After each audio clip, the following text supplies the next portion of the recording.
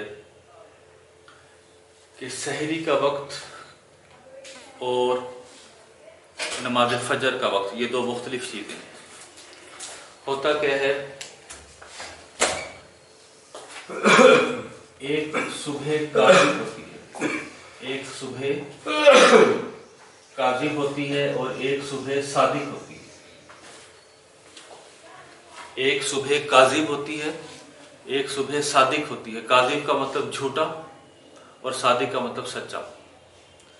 जब रात बिल्कुल अपने आखिरी पहर में दाखिल हो जाती है और दिन का नमूदार होना अभी शुरू होना बाकी होता है, तो उस वक्त क्या होता है कि जो मशरिक है, मशरिक में एक लाइट ऐसे ऊपर को उभरती है मीनार की तरफ।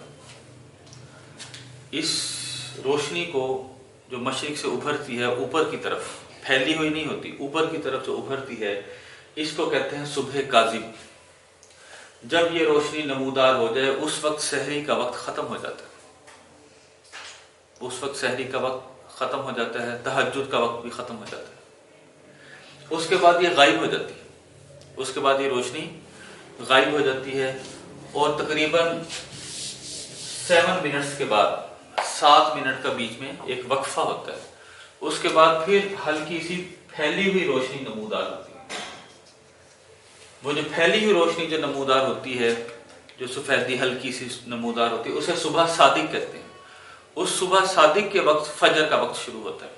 और आपने नोट किया होगा कि जब सहरी का वक्त ख़त्म हो जाता है तो कुछ वक्फे के बाद अजानें शुरू होती हैं। जब सुबह सादिक हो जाती है उस वक्त फजर का वक्त शुरू होता है, उस वक्त ही अजान दी जाती है। तो सुबह काज़िब जब हो जाए, यानी सहरी का वक्त, उसको हम कहते हैं ख़त्म हो गया। जब सुबह काज़िब होगी, सहरी का वक्त ख़त्म हो गया, और जब तक सूरज पूरी तरह ग़ुरूब नहीं हो जाता, मगरिब का वक्त नहीं हो जाता, उस वक्त तक खाना पीना जो हमारे लिए मना है। और साथ में जो है नफसानी ख्वाहिशात, उनको भी काबू में रखना हमारे लिए ज़रूरी है। रोज़े के अंदर कुछ मसाइल जो हैं वो लोग अक्सर जो पूछते हैं, जो अहम मसाइल हैं वो ये हैं कि एक बंदा जो है वो क्या आँख में दवाई डाल सकता है रोज़े के दौरान में? क्या वो इंजेक्शन लगवा सकता है? क्या वो कान में दवाई डाल सकता है? क्या वो ब्रश कर सकता है? क्या वो मिसवाक कर सकता है? क्या वो सुरमा लगा सकता है? क्या वो खुशबू लगा सकता है? या वो रोड के ऊपर गया है तो वो धुआं और मट्टी उसके मुंह में चली गई, तो क्या उसका रोज़ा टूट गया या नहीं टूट गया। तो ये सारी चीज़ें अहम जो लोग पूछते हैं, बुनियादी चीज़ें तो हमें मालूम है, जो ये इस तरह के जो अश्कालात हैं उसके ऊपर हम ज़्यादा रोशनी डालेंगे। एक तो ये है कि हर वो चीज़ जो हमारे मुंह से होती हुई, हमारी ग़िज़ा की नाली से होती हुई हमारे मैदे में जाए, वो चीज़ आप नहीं ले सकते। जिसका डायरेक्ट ताल्लुक मैदे के साथ है, जो मुंह के ज़रिए से जाए और हमारे मैदे में जाए, वो चीज़ हमारे लिए जायज़ नहीं है किसी भी तरीके से लेना, बेशक वह दवाई ही क्यों नहीं है। अब हमें मालूम है कि नाक, कान और गले का आपस में एक गहरा ताल्लुक है। नाक, कान और गले का आपस में एक गहरा ताल्लुक है, और इसी ताल्लुक की वजह से नाक, कान, गले का डॉक्टर भी एक ही होता है। ENT स्पेशलिस्ट जिसे हम कहते हैं, नाक, कान, गले का डॉक्टर एक ही होता है। तो नाक में दवाई नहीं डाल सकते, कान में दवाई नहीं डाल सकते, और मुंह में भी कोई दवाई, छाले वगैरह अगर लगे हुए हैं तो छाले की दवाई ऊपर नहीं लगा सकते। लेकिन आँख के अंदर दवाई डाल सकते हैं। रोज़े के दौरान में आँख में दवाई डाल सकते हैं, क्योंकि आँख का डायरेक्ट ताल्लुक गले के साथ नहीं है। इसी तरह आँख में सुरमा भी लगा सकते हैं, खुशबू भी हम लगा सकते हैं, मिसवाक हम कर सकते हैं, लेकिन टूथब्रश जिसके ऊपर पेस्ट लगी हुई है या खाली टूथब्रश, क्योंकि उसके अंदर शक्कर या चीनी का हल्का सा जायका आ रहा होता है, तो वो ब्रश नहीं कर सकते, मिसवाक कर सकते हैं। अगर कोई ये कहे कि मैं मिसवाक के ऊपर टूथपेस्ट लगा के कर लूँ, तो वो टूथपेस्ट नहीं कर सकते। इसी तरह एक बंदा जो है वो, उसके दांतों में काफ़ी खला था, उसके दांत ख़राब थे, टूटे हुए थे, तो उसने कुरली तो कर ली और सहरी का वक्त ख़त्म हो गया, उसने नियत भी कर ली, वो ज़र्रा अंदर फंसा रह गया। उसके दांत का जो खला था उसके अंदर ज़र्रा जो है वो फंसा रह गया। दिन में किसी वक्त में वो ज़र्रा, उसको नहीं पता लगा, वो ज़र्रा खुद ही निकला और खुद ही उसके अंदर चला गया। लेकिन जब वो निकल रहा था उस वक्त उसको याद आया मेरा तो रोज़ा था। तो अगर उस ज़र्रे की मिकदार चने की दाने के बराबर या उससे नीचे है तो उसका रोज़ा नहीं टूटा। जो उसके दांत में अड़ा हुआ जो ज़र्रा था, अगर उसकी मिकदार चने के दाने के बराबर या उससे कम थी और वह अनजाने में उसने निगल लिया, तो वो उसका रोज़ा नहीं टूटेगा। और अगर उसकी मिकदार चने के दाने के बराबर या उससे कम थी, उसने उसको निकाल कर देखा और फिर खा लिया, फिर उसका रोज़ा टूट गया। इसी तरह कुछ लोग ये समझते हैं कि उल्टी आने से रोज़ा टूट जाता है। उल्टी आने से रोज़ा नहीं टूटता, बेशक मुंह भर के भी आ जाए रोज़ा नहीं टूटता। हाँ, मुंह भर के उल्टी आई और उसने मुंह में रोकी और फिर वापिस किसी तरीके से निगल ली, उल्टी नहीं की, तो फिर उसका रोज़ा टूट जाएगा। इसी तरह एक बंदे ने रात में उसकी नीयत थी कि मैं रोज़ा रखूँगा, सहरी के वक्त उसकी जो है वो जागना ही नहीं हुआ उसका, और सुबह फजर के वक्त उसकी जब आंख खुली तो सहरी का वक्त ख़त्म हो चुका था, तो वो रोज़े की नीयत कर सकता है। उसकी रोज़े की पहले से नीयत थी। सहरी का खाना ना फ़र्ज़ है ना वाजिब है, सहरी का खाना सुन्नत है, बरकत के लिए ज़रूरी है। लेकिन अगर कोई बंदा सहरी नहीं खा सका और वो रात में सो गया, उसकी नीयत थी कि मैं अगले दिन रोज़ा रखूँगा, और सुबह जब उठा तो सहरी का वक्त ख़त्म हो चुका था, फजर का वक्त शुरू हो चुका था, अज़ानें हो रही थी, तो उस वक्त भी वो रोज़े की नीयत कर सकता है, उसका रोज़ा हो जाएगा। तो ये अहम चीज़ें जो है हमारे। इसी तरह कुछ लोग टीका लगवाने से, हॉस्पिटल में जाते हैं तो वो कहते हैं टीका ना लगाएं, मेरा रोज़ा है, क्या मेरा रोज़ा तो नहीं टूट जाएगा। टीका लगवाने से रोज़ा नहीं टूटता, टीका लगवाने से रोज़ा नहीं टूटता। इवन ये कि एक बंदे को तो टीका इस वजह से लग रहा है कि उसे कोई दर्द हो रहा है, उसे पेन किलर कोई लगाया जा रहा है। एक ये भी हो सकता है कि वो इतना ज़्यादा नढाल हो गया है, उसको कमज़ोरी हो गई है कि उसके मेडिकल डॉक्टर ने रिकमेंड किया है इसको ड्रिप लगाई जाए, या इसको जिसे हम बोतल कहते हैं बोतल लगाएं, या इसको जो है ताकत का इंजेक्शन लगाएं। तो अगर डॉक्टर ये कहता है कि इसकी जान बचाने के लिए इसको ड्रिप लगाएं या इसको जो है वो इंजेक्शन लगाएं ताकत का, तो वो ड्रिप और इंजेक्शन भी लगाया जा सकता है रोज़े के अंदर। अपनी मर्जी से सिर्फ ताकत हासिल करने के लिए इंजेक्शन नहीं लगवाया जा सकता, जान बचाने के लिए अगर डॉक्टर कहता है तो फिर लगवा सकते हैं, फिर रोज़ा नहीं टूटेगा। तो ये अहम मसाइल जो है वो रोज़े के बारे में है। उसके बाद हम आते हैं इबादत के बाद जो हमारा टॉपिक चल रहे हैं, पहले ईमानियात था, फिर इबादत था, फिर मामलात हैं। मामलात में सबसे जो इम्पॉर्टेंट चीज़ है वो रिज़्क़ हलाल, सबसे अहम चीज़ रिज़्क़ हलाल है। किताबों के अंदर एक बड़ा अच्छा वाक़या लिखा हुआ है। जुनैद बगदादी रहमतुल्लाह अलैह एक बहुत बड़े सूफ़ी बुज़ुर्ग जो हैं वो गुजरे हैं, वो अपने जो उनके पैरोकार थे उनके साथ जा रहे थे। रास्ते में उनकी मुलाकात हुई एक और मजजूब बुजुर्ग थे, हज़रत बहलोल, उनके साथ। तो जुनैद बगदादी रहमतुल्लाह अलैह ने हज़रत बहलोल से पूछा कि मुझे बताएं कि कोई नसीहत करें। तो बहलोल ने आगे से कहा कि आपको खाना खाना आता है, खाना कैसे खाया जाता है? तो जुनैद बगदादी रहमतुल्लाह अलैह ने कहा कि हाँ मुझे खाना आता है। तो उसने बताएं। अब वो जो पैरोकार थे वो ये कह रहे थे कि जी आप किससे बात करें तो मजबूर सा बंदा है, दीवाना है, और आप इससे जो है ना वो बातचीत कर रहे हैं, नसीहत मांग रहे हैं, और ये फिर आपसे पूछ रहे हैं आप जैसी हंसी से कि खाना कैसे खाया जाता है। तो जुनैद बगदादी रहमतुल्लाह ने कहा आप खामोश रहें। तो उन्होंने फिर तरीका बताया कि सबसे पहले मैं हाथ धोता हूँ, फिर सुन्नत के मुताबिक मैं बैठता हूँ, फिर सामने मेरे खाना जो होता है तो दाएं हाथ से मैं खाता हूँ, बिस्मिल्लाह पढ़ के मैं शुरू करता हूँ, और सामने से खाता हूँ। हर जो है ना वो सालन की हर जगह पे हाथ नहीं मारता, हमेशा सामने से खाया जाता है जो सुन्नत तरीका होता है। छोटा निवाला लेता हूँ, जब भूख रह जाती है फिर छोड़ देता हूँ, और उसके बाद जो है वो अल्लाह का शुक्र अदा करता हूँ। आगे से हज़रत बहलोल रहमतुल्लाह ने कहा कि तुम्हें खाना खाना नहीं आता। बहलोल रहमतुल्लाह ने कहा कि तुम्हें खाना खाना नहीं आता। तो जुनैद बगदादी रहमतुल्लाह अलैह के जो पैरोकार थे उन्होंने कहा कि हमने नहीं कहा था कि ये तो जो है मजबूर सा दीवाना सा बंदा है, आपने सबको ठीक बताया, ये कहता है आपको खाना खाना नहीं आता। जुनैद बगदादी रहमतुल्लाह ने फिर उनको चुप कराया कि हम इनसे पूछते हैं कि हमने क्या गलती की है। तो जुनैद बगदादी रहमतुल्लाह ने बहलोल से पूछा कि आप इरशाद फरमाएं, मुझे नहीं खाना आता तो मैं क्या गलती कर रहा हूँ। तो जो हज़रत बहलोल ने बहुत अच्छी जो बात की, जो हमारे आज का टॉपिक का हिस्सा है, उन्होंने कहा कि तुमने ये तो कहा ही नहीं कि रिज़्क़ हलाल पहले खाता हूँ। अगर आपके सामने हराम खाना रखा हुआ है या हराम कमाई का खाना रखा हुआ है, आप जितनी मर्जी सुन्नतें पूरी करें उसका कोई फ़ायदा नहीं। तो सबसे पहले बहलोल ने कहा आपको बताना चाहिए था रिज़्क़ हलाल कमाता हूँ, रिज़्क़ हलाल खाता हूँ।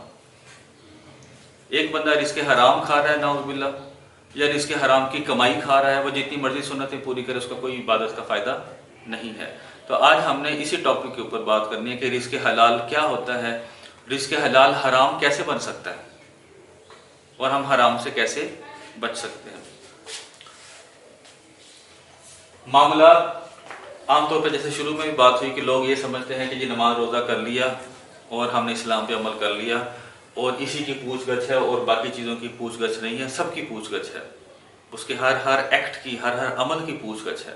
ये क्यों किया, ये क्यों नहीं किया, ये शरीयत के मुताबिक, कुरान सुन्नत के मुताबिक किया या नहीं किया। तो मामलात में सबसे ऊपर जो चीज़ होती है वो रिज़्क़ हलाल कमाना है। हमारी जो करेंसी नोट है उसके ऊपर भी लिखा होता है रिज़्क़ हलाल कमाना ऐन इबादत है। एक बंदा अगर रिज़्क़ हलाल कमाने के लिए अपने घर से निकला हुआ है, जब तक वो रिज़्क़ हलाल के लिए बाहिर है वो इबादत शुमार है। वो रिज़्क़ हलाल कमाकर अपनी ही ख़ानदान पे खर्च करता है, वो सदका शुमार है, बशर्ते कि उसकी नीयत अच्छी हो कि मैं रिज़्क़ हलाल कमा रहा हूँ, अल्लाह के बताए हुए तरीके के मुताबिक अपना फजल तलाश कर रहा हूँ। रिज़्क़ हलाल जब हम कमाने जाते हैं तो पूरी दुनिया के अंदर अगर हम उसको तकसीम करें तो दो किस्म के तरीके से हलाल रिज़्क़ कमाया जा सकता है। या तो कारोबारी तरीके से, या आप किसी के पास मुलाजिम हैं, आप तनख्वाह लेते हैं, आप उजरत लेते हैं, आपके पास इन्वेस्टमेंट नहीं है, आप किसी दफ्तर में, किसी जगह पर, किसी दुकान में मुलाजिम हैं। तो हम दोनों का देखते हैं कि दोनों का रिज़्क़ हलाल थोड़ा थोड़ा मुख्तलिफ है। कारोबारी जो है, कारोबारी में हम एग्जाम्पल जो है वो लेते हैं, सबसे सादा जो मिसाल लेते हैं उसको समझना हमारे लिए फिर आसान हो जाता है। एक फल फरोश, फल बेचने वाला,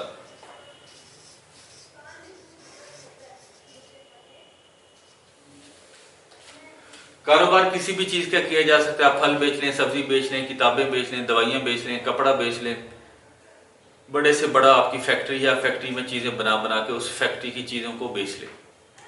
छोटे से छोटा, बड़े से बड़ा, सबके ऊपर एक ही कानून लगेगा। और हम मिसाल किसकी ले रहे हैं? फल फरोश की। जो इसकी मिसाल है वही सबकी मिसाल। अब फल फरोश हराम कैसे कमाएगा?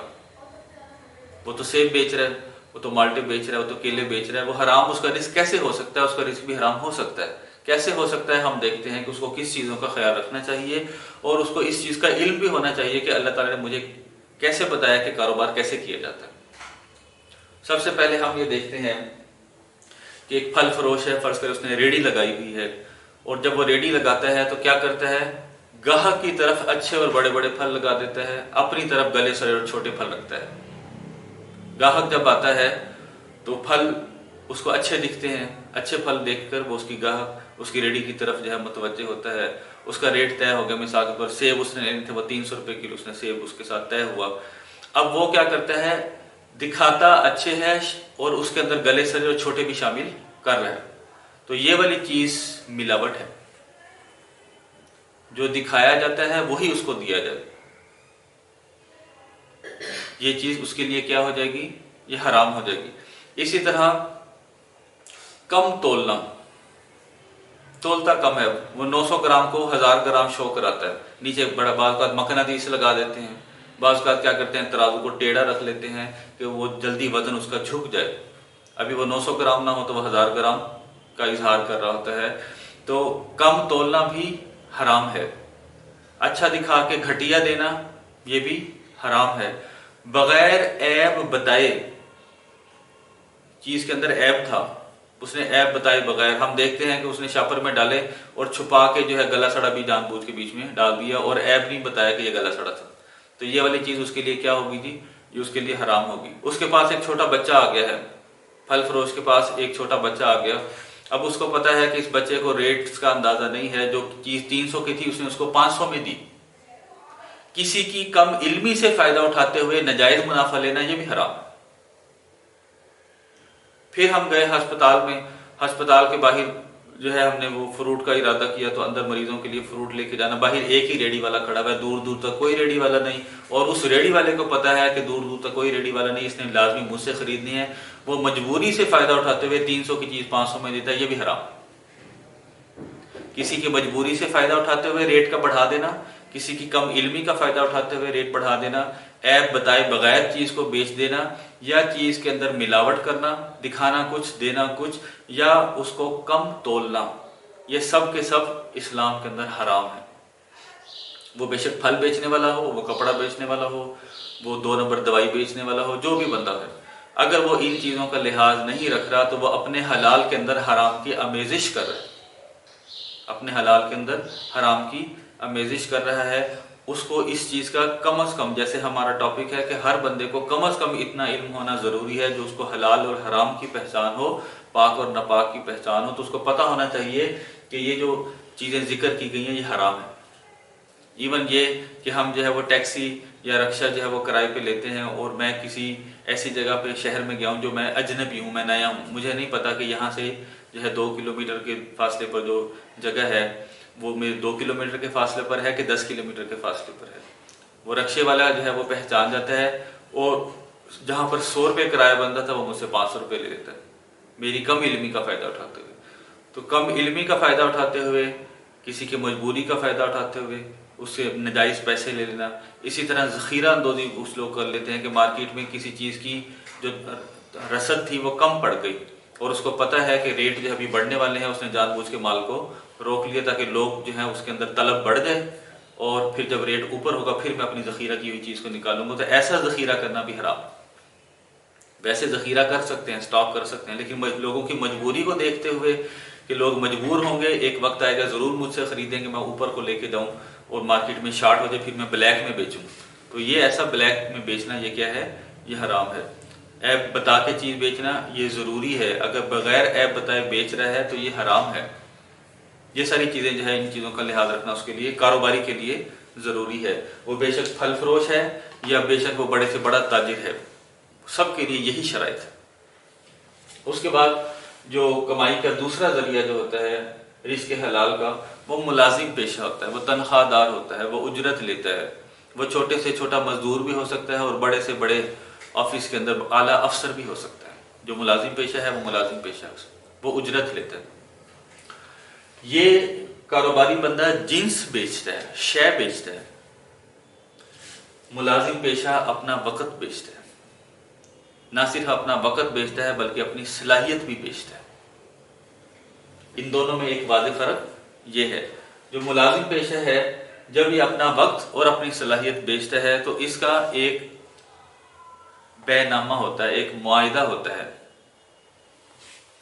मुआहिदा क्या होता है कि मैं सुबह 8 बजे से लेकर 2 बजे तक आपका मुलाजिम हूँ, सुबह 8 बजे आऊँगा, मैं 2 बजे जाऊँगा, और इस दौरान में आपने मेरी जो ड्यूटी लगाई है, मेरी तालीम और मेरी हैसियत के मुताबिक मैं इसको पूरा करूँगा। अगर वो बंदा जानबूझकर 8 बजे के बजाय 8:30 9 बजे इस नीयत से आता है कि मुझे काम कम करना पड़ेगा, तो वो आधा पौना घंटा जो लेट आया उसकी उजरत लेना उसके लिए जायज़ नहीं है। वो जानबूझ के जो सुस्ती का मुजाहरा कर रहा है कि मुझे काम ना करना पड़े, हालांकि उसने अपना वक्त बेच दिया था, उसके बावजूद जानबूझ के वो डिले करता है, तो उतना पैसा उसके लिए जायज़ नहीं है। या वो 8 से 2 बजे तक की ड्यूटी का मुलाजिम था और बीच में जो उसका काम था वो सरकारी इदारा था या प्राइवेट इदारा था, वो काम के दौरान में अपने जो इमीडिएट बॉस था उसको बताए बगैर अपने घर के काम करने चला जाता है, और इस तरह चला जाता है कि पीछे काम का हरज हो रहा है, तो इस तरह उसके प्राइवेट काम करना भी जायज़ नहीं है। उतने आधे घंटे के लिए, पौने घंटे के लिए जब वो बाहर निकल गया, दफ्तर का काम उसने छोड़ दिया, तो वो उसके लिए जायज़ ना था। इसी तरह एक बंदे को जो है वो ड्यूटी जो है वो असाइन की गई थी, लेकिन वो ड्यूटी तो कम करता है, लोगों की, अफसरों की खुशामद ज़्यादा करता है कि मेरा काम इसी से चल जाए, मुझे काम ना करना पड़े। हालांकि उसको खुशामद की तनख्वाह नहीं दी जाती, उसको ड्यूटी की तनख्वाह दी जाती है। तो उस लिहाज से, क्योंकि वो अपनी जो एग्रीमेंट किया गया था, जो उसके साथ हलफनामा लिया गया था, उसको वो डिनाई कर रहा है, उसकी वादा खिलाफी कर रहा है, तो उस लिहाज से वो वाला काम उसका